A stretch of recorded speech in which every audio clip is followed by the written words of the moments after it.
Did y'all know how to go over? Huh? Yeah, it's right there. Where? My bumper. Stay up. It looks like all the damage was on this side. What? Because my thing is... But your car did turn.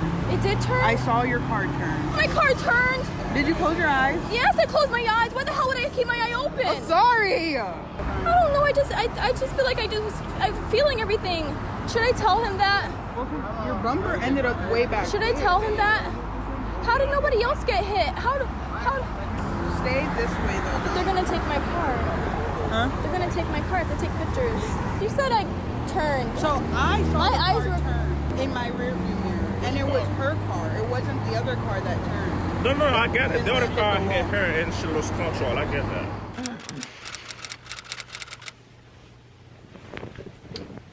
Ouch. Hey, I look busted. It's almost 11 p.m. on Saturday night, January 8th, and a car accident happened today at 7 p.m. Driving back home, following my friend from basically a conference that I was going to in Miami, which is about real estate. Let's just say it doesn't seem like the devil wants me to change my life. Bro, I just keep getting signs. Even just now I looked up at my camera and the number said 222. Is that the eyes? Oh, okay, thank you. I wasn't even vlogging this weekend, but look how much happens when I don't vlog. Literally, so much.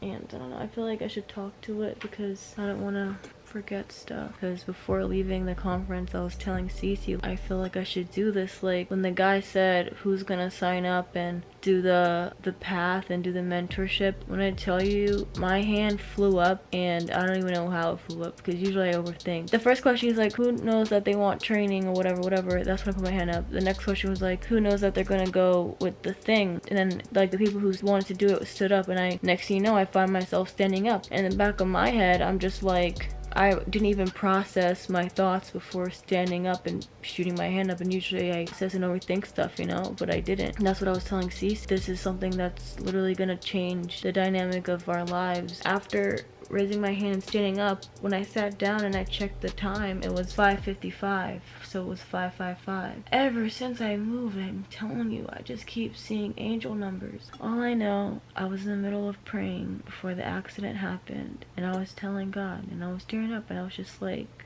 I just need you to use me so that I could be there for friends and family and just like have something shift in our life and change. And I was saying like, I don't even want to go my path, just use me. Just whatever you do, God, just make sure I'm doing the right thing so that I'm following the path that you're supposed to be leading me down, you know? Like I was in the middle of praying. And it's just crazy because this weekend I was literally trying to get over my fear and anxiety of like driving on these highways and these roads. Literally gonna cry. You know, I always say my prayer when I drive, and like now in my prayer I always say I cast my anxieties and my cares onto you, because I feel like when I drive sometimes I get like anxiety. And of course that's exactly what the enemy's trying to do to take me out. The thing is, when the enemy's trying to take you out, that's the sign. Where he sees you going is what's good. Pretty sure my car's totaled, but I'm safe.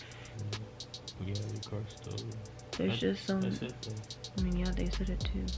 Who said it? Police officer.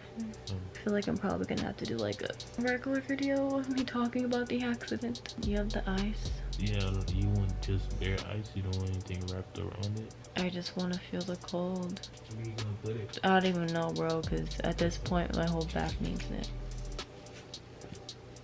I just want to say, literally, always put your trust in God, because as I got hit and as I saw the car coming my way, the only things I was saying, God protect me, God protect me. Like I was literally just still talking to God, and during the whole thing, not knowing what the outcome is, just waiting for when I would not feel motion, and then just open my eyes and see what happened, to be honest. I was still... You think I'm gonna have my eyes open? I'm sorry, is it normal for people to have their eyes open in an accident? You know what's ironic about that? I'm asking God to direct my path because I don't even need to see where I'm going. He knows where I'm going, and my trust is in him. That's where I don't need to see where I'm going. You see how crazy that is? I'm not putting no trust in me to try to figure out where the car is going and try to control the car. No, I'm trusting the angels that are around the car to literally position it in the perfect place it needs to be for me to be okay. I don't know, maybe I'm a female and I get scared, so I close my eyes. The whole concept is like crazy, but I like literally kept myself together because I didn't want to cry. But the only time I cried is when my friends told me that the church were praying, or my church was praying for me, and that I'm in their prayers. That's why it's good to have a support system. I'm holding myself together, but I just feel like at the end of the day, at the end of the night, I'm probably gonna cry.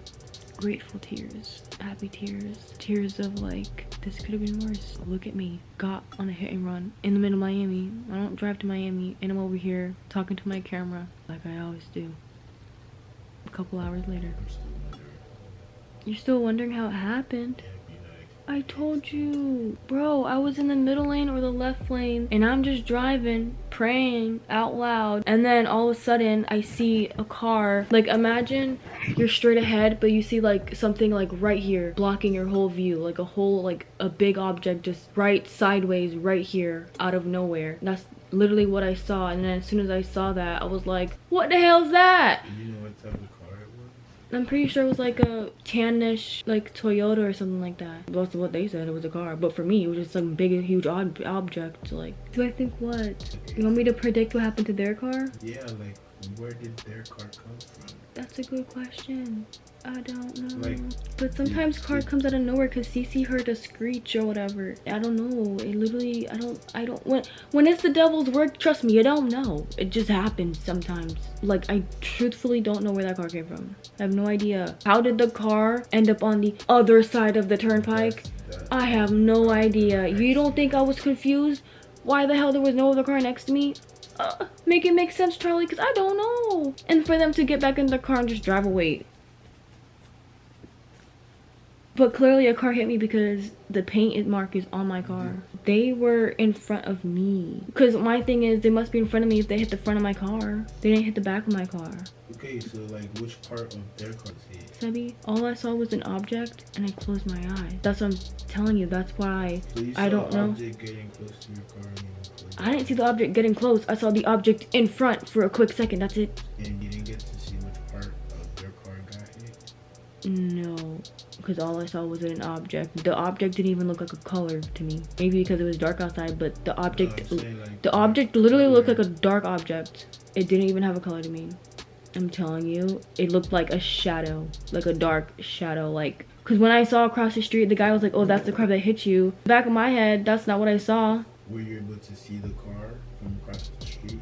Yeah, I mean, after I came out the car and I looked across, the lady was outside her car across the street yelling, and I'm like, I don't know what you're saying. So she did stop, she pulled over, but then she just left eventually. Yeah, we saw her, she got her car, she was wearing like a tan like sweater type stuff, she was black, and she started yelling across the street, and I looked at the guy, and I was like, do you know what she's saying? He's like, no, I don't know what she's saying. I was like, okay, I don't know what she's saying either. But I'm thinking she's gonna stay there because she's already out her car, you know? And then all of a sudden, they're like, wait, she's leaving.